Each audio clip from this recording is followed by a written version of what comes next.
Bonjour à tous. Aujourd'hui, je vais copier 4 télécommandes distinctes avec ma télécommande universelle Waievo Noah pour vous permettre d'être à l'aise avec la programmation. Je vous recommande vivement de regarder cette vidéo dans son intégralité avant de consulter là où les parties qui vous concernent tout en reproduisant la copie chez vous.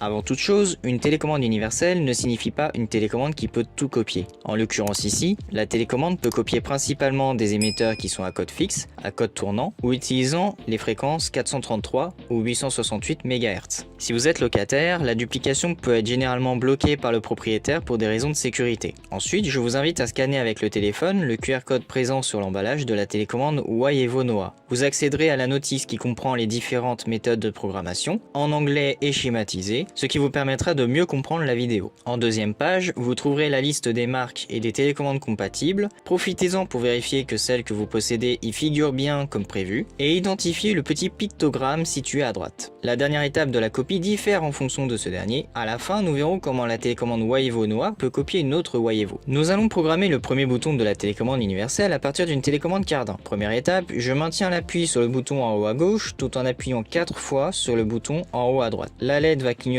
lentement en rouge. Je vais approcher ma télécommande Cardin et appuyer sur la touche à transmettre. Je mets en pause la programmation pour préciser qu'après de nombreux tests, placer les télécommandes en face à face, peu importe la distance, fonctionnait très mal de mon côté. Par contre, en positionnant les deux télécommandes de cette manière, ça fonctionne sans difficulté, donc je vous recommande de faire de même. La LED va devenir rouge fixe pendant quelques secondes et lorsqu'elle se remet à clignoter, j'appuie une seconde fois sur la touche à transmettre. La LED de la Waievo Noah va clignoter rapidement en vert. Je peux appuyer sur le bouton que je veux programmer. La LED redevient rouge fixe et s'éteint. Mon bouton est programmé mais il n'est pas encore fonctionnel. C'est parce que ma télécommande Cardin a un pictogramme rouge sur la notice. Approchez-vous du récepteur si ce n'est pas déjà le cas et maintenez l'appui sur la touche que vous venez de programmer sans la relâcher. La LED reste rouge fixe pendant de longues secondes avant de clignoter rapidement. Si le récepteur émet un son, comme dans mon cas, c'est normal.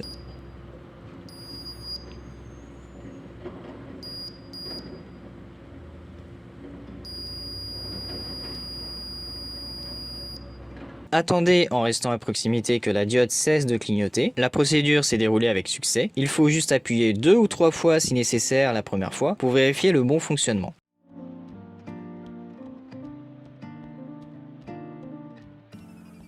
Maintenant, nous allons programmer le deuxième bouton. J'ai choisi une télécommande Sommer et vous vous rendrez compte qu'en général, les étapes sont identiques. Maintenez l'appui sur le bouton en haut à gauche tout en appuyant 4 fois sur le bouton en haut à droite. La LED va clignoter lentement en rouge. On approche la télécommande Sommer et on appuie sur la touche à transmettre. La LED va être rouge fixe pendant quelques secondes et lorsqu'elle se remet à clignoter, on appuie une deuxième fois sur la touche à transmettre. La LED de la Waievo va clignoter rapidement en vert. Cette fois, je vais programmer le bouton en haut à droite en appuyant simplement dessus et la LED redevient rouge fixe avant de s'éteindre. Tout comme pour la télécommande Cardin, le bouton est programmé mais il n'est pas fonctionnel. Les télécommandes Sommer sont associées à un pictogramme bleu qui demande d'agir sur le récepteur. Dans certains cas, vous pourriez avoir besoin de la notice de votre récepteur ou de votre motorisation, mais en général, il faut ouvrir le boîtier si c'est un portail, appuyer sur la touche permettant de programmer la télécommande, puis appuyer sur le bouton de la télécommande. Dans mon cas spécifique, par exemple, je dois maintenir l'appui et j'ai une LED sur le récepteur qu'on ne voit pas sur la vidéo qui s'est allumée fixe et qui s'est mise à clignoter lorsque j'ai appuyé sur le bouton programmer pour m'indiquer que l'enregistrement a bien été pris en compte. En appuyant une ou deux fois sur le bouton la première fois, on peut constater le bon fonctionnement. Pour le troisième bouton, j'ai choisi une télécommande FAC qui, avec les télécommandes Genius, ont une étape supplémentaire. Notez d'abord que pour ces deux marques, la télécommande universelle ne peut copier que des télécommandes dites maîtres, ce qui est le cas uniquement si vous les avez enregistrées sur le récepteur ou le moteur. En d'autres termes, si votre télécommande FAC ou Genius a elle-même copié une autre télécommande, on dit que c'est une télécommande esclave et elle ne sera pas capable de transmettre le code à son tour. Maintenez l'appui sur le bouton en haut à gauche tout en appuyant 4 fois sur le bouton en haut à droite. La LED va clignoter lentement en rouge. Approchez la télécommande FAC et appuyez sur la touche à transmettre. La LED va être rouge fixe pendant quelques secondes. Étape spécifique à cette marque, on va maintenir l'appui sur les boutons P1 et P2 de l'émetteur FAC pendant 2 secondes et pendant que la LED de ce dernier dernier clignote en bleu. On appuie une deuxième fois sur la touche à transmettre. La LED de la Waievo va clignoter rapidement en vert. Je vais programmer le bouton en bas à gauche en appuyant simplement dessus et la LED redevient rouge fixe avant de s'éteindre. La télécommande fax que je copie a un pictogramme vert sur la liste des compatibilités. Dans ce cas précis, il n'y a aucune autre démarche à faire hormis d'appuyer plusieurs fois sur le bouton programmé la première fois pour confirmer l'enregistrement. Pour finir, nous allons programmer le dernier bouton à partir d'une télécommande Waievo. Je tiens d'abord à préciser qu'il n'y a aucune différence entre les modèles Waievo et Waievo Noah, tant dans leur apparence que dans leur fonctionnement. La Waievo Noah peut copier en plus des télécommandes de la marque Orman, chose que ne pouvait pas faire la Waievo. Maintenez l'appui sur le bouton en haut à gauche tout en appuyant 4 fois sur le bouton en haut à droite. La LED va clignoter lentement en rouge. Approchez la télécommande Waievo ou Waievo Noah à copier et appuyez sur la touche à transmettre. La LED va être rouge fixe pendant quelques secondes. Si le code à copier provient d'une télécommande FAC, Genius, Avidsen, V2 ou BFT, prenez la télécommande Waievo à copier et appuyez très brièvement et en même temps sur les deux touches du haut. La LED de cette dernière va clignoter rapidement en rouge. Appuyez alors une seconde fois sur la touche à transmettre pour que la LED de la télécommande copieuse clignote rapidement en vert. Appuyez sur la touche à mémoriser, la LED passe rouge fixe. Ma télécommande ayant enregistré une télécommande avec le pictogramme vert, le fonctionnement est direct en appuyant plusieurs fois sur la touche programmée. J'espère que cette vidéo vous aura aidé. Si vous rencontrez des difficultés malgré que vous ayez regardé ce guide vidéo en entier, avec l'aide de la notice et que la télécommande à copier figure bien dans la liste des compatibilités, n'hésitez pas à nous écrire dans l'espace des commentaires en précisant le modèle, le pictogramme associé et indiquer quand la programmation devient infructueuse. Si vous avez réussi, n'hésitez pas à mettre un pouce bleu et à nous le faire savoir aussi dans l'espace des commentaires. Nous pouvons comprendre qu'il n'est pas simple de copier les télécommandes, même avec l'aide de la notice. Néanmoins, c'est ce qui garantit la qualité de la Waievo Noah, car copier beaucoup de modèles variés est très complexe. À titre de comparaison, une télécommande universelle fabriquée en Chine ne demandera pas toutes ces étapes, mais sera peu performante en raison de sa qualité inférieure. À très bientôt.